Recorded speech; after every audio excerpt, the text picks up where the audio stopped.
तो शुरुआत ब्लॉग का हो रहा है पेट्रोल पंप से। देख लो भाई, पेट्रोल है नहीं और जो एग्ज़ाम सेंटर है बहुत ज़्यादा दूर है, तो इसलिए आया पेट्रोल भरवाने के लिए। पेट्रोल पंप पे भी ट्रैफिक भाई, रोड पे तो है ही है, पेट्रोल पंप पे भी ट्रैफिक। तो पहले पेट्रोल भरवाते फिर बढ़िया से इंट्रोडक्शन आपको देते हैं। तो भाई पेट्रोल करवा लिया है फुल ऑलमोस्ट, अभी टेढ़ा है तो कम दिखा रहा है। एंड हम लोग घर से निकल गए हैं भाई एग्ज़ाम के लिए। देखो एक परछाई यहाँ पे मिला पेड़ का, तो यहाँ पे थोड़ा सा रुक गए, सोचा इंट्रो शूट कर ले। तो भाई आज है हमारा रेलवे का एग्ज़ाम। बाल नहीं है अब कुछ कारण के चलते। आज है हमारा रेलवे का आरआरबी का एग्ज़ाम एंड मैं एग्ज़ाम देने जा रहा हूँ। तो मैंने सोचा कि क्यों ना एक ब्लॉग बन जाए, और जो भी फ्यूचर में रेलवे का एग्ज़ाम देने वाले भाई उनके लिए ये वीडियो बहुत काम का है, क्योंकि मैं टोटल सब कुछ बताने वाला हूँ इस ब्लॉग में। तो भाई मैंने जो है फॉर्म भरा था आरआरबी एनटीपीसी 2024 का था वो। मैंने पिछला साल फॉर्म भरा था और उसका एग्ज़ाम अब इस साल 2025 में हो रहा है। बाय द वे हम जो एग्ज़ाम देने जा रहे हैं वो है आरआरबी एनटीपीसी अंडर ग्रेजुएट, यानी कि जो 12 पास होता है उनके लिए। जी हाँ, मैंने अभी तक 12 पास ही किया है और ग्रेजुएशन का मैं अभी फाइनल ईयर में हूँ, मेरा अभी चल रहा है। तो ग्रेजुएट वाला तो नहीं भर सकता था, बट अंडर ग्रेजुएट भर सकता था, तो अंडर ग्रेजुएट वाला भर दिया और उसी का आज एग्ज़ाम पड़ा है। आज है 14 अगस्त 2025 और हम लोग का जो सेंटर है वो पड़ा है गुवाहाटी के आजरा के साइड में, मतलब आजरा साइड में एयरपोर्ट आपको मिलेगा और आजरा जो रेलवे स्टेशन है उसके एग्जैक्ट वहीं पे ये जो है सेंटर पड़ता है, थोड़ा सा आगे पड़ता है। और हम लोग निकल पड़े भाई घर से। हम लोग घर से जो है सेंटर 22 से 25 किलोमीटर की दूरी पे है, इसलिए जल्दी जल्दी निकलना पड़ा। बाय द वे मेरा जो एग्ज़ाम है वो 3rd शिफ्ट में है, तो मेरा जो रिपोर्टिंग टाइम था वो था 3 बजे का, तो फटाफट से निकलना पड़ा और चल चल के भाई 10 किलोमीटर तक आ गया है और इधर से 12 किलोमीटर है। तो बाय द वे मैं जो घर से निकला था 1:30 बजे निकला था घर से और अभी 2 बज के पार हो चुका है भाई। अभी तक हम सिर्फ 10 किलोमीटर ही पहुँचा है इतने टाइम में। तो भाई समझ लो कि किस लेवल का ट्रैफिक हो रहा है गुवाहाटी में। बाय द वे आधा रास्ता पहुँच चुका है और आधा रास्ता बाकी है। वहाँ पे चल के आपको सेंटर भी दिखाते हैं बढ़िया से। और बाय द वे वहाँ पे जो है इलेक्ट्रॉनिक्स डिवाइसेस अंदर तो अलाउड है नहीं, तो फ़ोन को मैं अंदर रख के मैं एग्ज़ाम दूंगा और एग्ज़ाम देने के बाद मैं आपको इन डिटेल बात करूँगा आपसे कि कैसा सामान लेके जाना है, कैसे जाना है, क्या प्रिपरेशन करना है, सेंटर कैसे पता चलेगा, ये सब कुछ डिटेल में मैं बताऊँगा। बट एग्ज़ाम देने के बाद एज ऑफ नाउ इन्फॉर्मेशन यही है कि घर से निकल चुके हैं, सेंटर पहुंचने वाले। सेंटर ऑलमोस्ट हर टाइम सबको दूरी मिलता है, मुझे भी दूरी मिला है। 25 किलोमीटर कोई सामने नहीं होता एंड आधा रास्ता आ चुका है भाई, आधा रास्ता और है। तो एक काम करते चलते। वैसे तो नियरेस्ट रेलवे स्टेशन कामाख्या दिखा रहा है पेपर में, बट रियलिटी में आजरा रेलवे स्टेशन है जो नियरेस्ट पड़ता है। कामाख्या इसलिए लिखा हुआ है क्योंकि कामाख्या पे ही मैक्सिमम ट्रेन रुकती है, आजरा पे नहीं रुकती है। तो कौन कौन से सेंटर में भाई एग्ज़ाम दिया है देखो पहुंच गए। और इसका ठीक बगल में एक गली है, उसी में पार्किंग मिला साइड में, तो लगा दिया है। यहाँ पे कुछ लगा हुआ है गाड़ी। और तो भाई मैप में लगा के आ जाना, मेन रोड आपको मिलेगा। मेन रोड का ठीक बगल में ही आपको बड़ा सा बिल्डिंग दिखेगा, ऐसा शीशा वाला, देख लो यही है एग्ज़ाम का सेंटर। नीचे भीड़ देख के तो आपको पता चल ही गया होगा। और भीड़ एक बार देख लो भाई, ये एक शिफ्ट का बस भीड़ है और अभी तो और होना है। तो सोच लो भाई, एक शिफ्ट में अगर इतना आदमी एग्ज़ाम दे रहा है और 3 शिफ्ट होता है दिन में और डेली होता है, तब आप एक्सपेक्ट कर लो कितना जा सकता है भाई साहब। ऐसा लगा था भाई कि पार्किंग का सुविधा नहीं है क्योंकि बहुत लोग बाहर ही लगा रहे हैं, बट अभी पता चला कि बेसमेंट में आपको पार्किंग का भी सुविधा अवेलेबल है, 2 व्हीलर का भी 4 व्हीलर का भी। तो आपको इससे तो प्रॉब्लम नहीं होने वाला। देखो मेरा स्कूटी लग गया है और फिर भी अभी बहुत ज़्यादा मतलब स्पेस खाली है, आप अपना कार या बाइक जो भी आप ला सकते हो आराम से। तो ये देखो यहाँ पे अनाउंस हो रहा है साइड में, यहाँ पे आपको अंदर जाना है। और ये लाइन देख लो भाई, इधर लाइन दिखाई दे रहा है, भयंकर लाइन है, बहुत आगे तक लाइन है। तो अभी हम लोग को भी वो लाइन में जाके लगना है क्योंकि गेट अब खुलने वाला है, 3 बज चुका है। चलते हैं। और ये देखो पार्किंग 4 व्हीलर का यहाँ पे और 2 व्हीलर का वहाँ पे।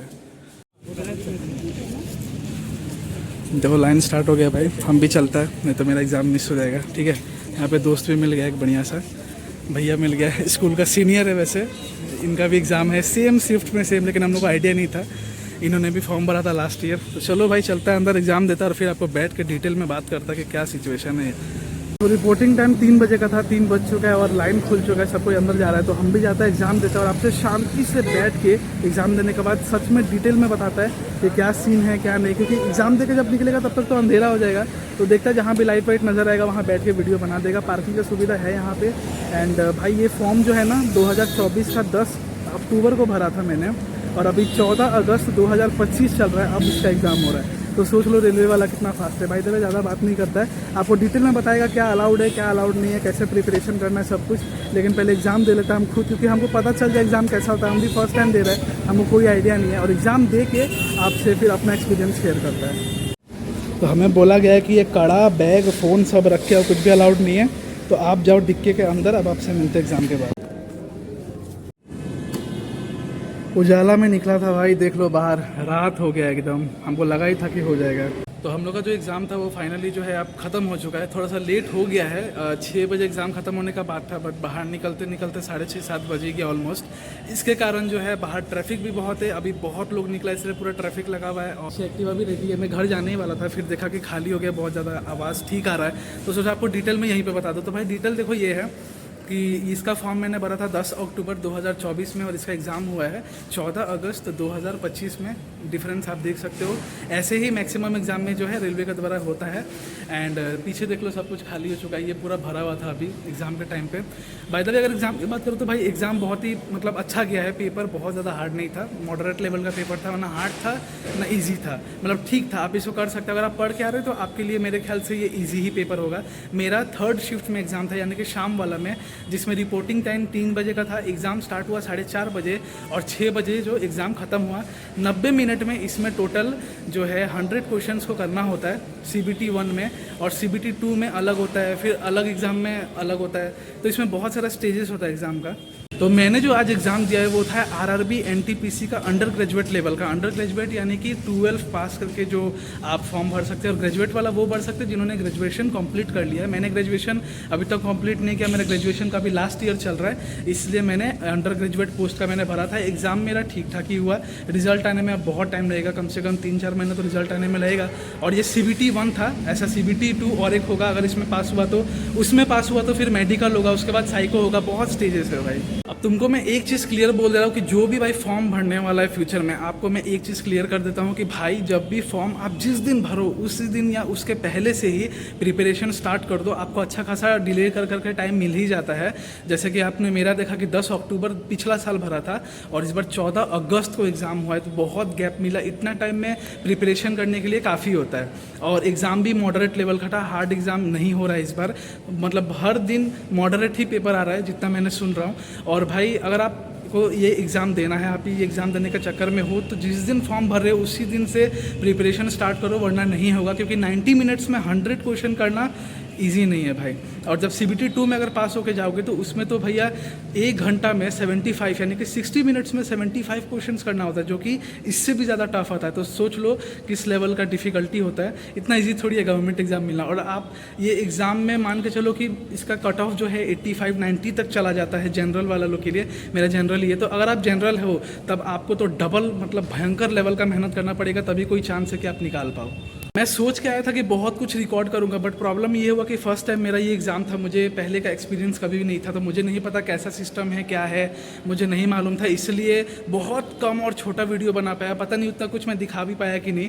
And by the way exam की अगर चेकिंग की बात करूँ तो इसमें आप किसी भी मेटल का चीज़ यूज़ नहीं कर सकते, मेटल का चीज़ आप लेके नहीं जा सकते। मैंने ये जो कड़ा पहना हुआ था जो कि मैंने आपको दिखाया, ये भी मुझसे बाहर ही निकलवाया गया।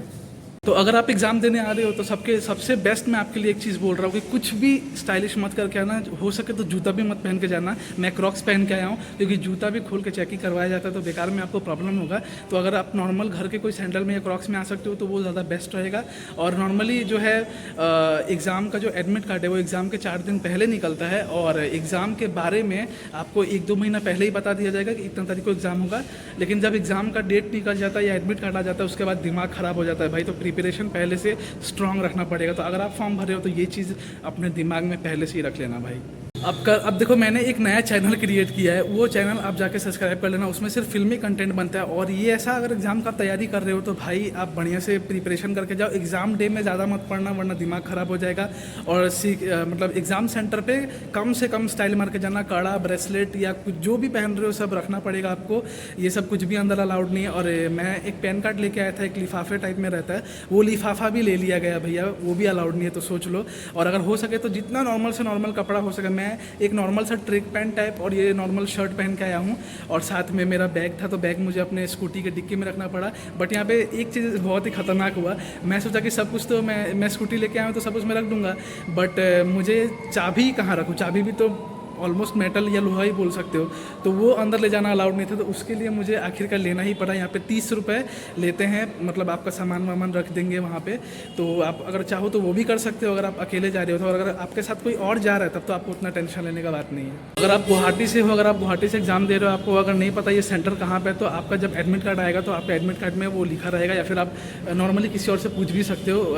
एक ही सेंटर है, ये आजरा रेलवे स्टेशन के पास होता है ये। यहाँ पे आके आपको एग्ज़ाम देना होता है और नॉर्मली यहीं पे सारा एग्ज़ाम्स होता है। और यहीं पे मैं भी एग्ज़ाम दिया हूँ और अगला जो भी रेलवे का मेरा एग्ज़ाम पड़ेगा मेरे ख्याल से यहीं पे होने वाला है। तो ये जो पीछे मैंने काउंटर देख रहे हो, यहाँ पे जो है सामान लिया जाता है 20 रुपये में, 30 रुपये में, जो भी आपका सामान है यहाँ पे आप दे सकते हो। तो कल मैं दोनों फिल्में देखने जा रहा हूँ सिनेमा हॉल में। उसका रिव्यू जो है आपको मेरे नए वाले चैनल पर मिल जाएगा, उसका आप सब्सक्राइब कर लेना, क्योंकि इसमें वीडियोस आ चुका है, पहला वीडियो गिर चुका है और ऐसे ही बहुत सारा वीडियो आने वाला है। 2 वीडियो ऑलरेडी बन चुका है और ये दोनों का रिव्यू भी आएगा। एंड इसका जो व्लॉग होगा वो सिनेमा का, वो व्लॉगिंग इस चैनल पर आएगा।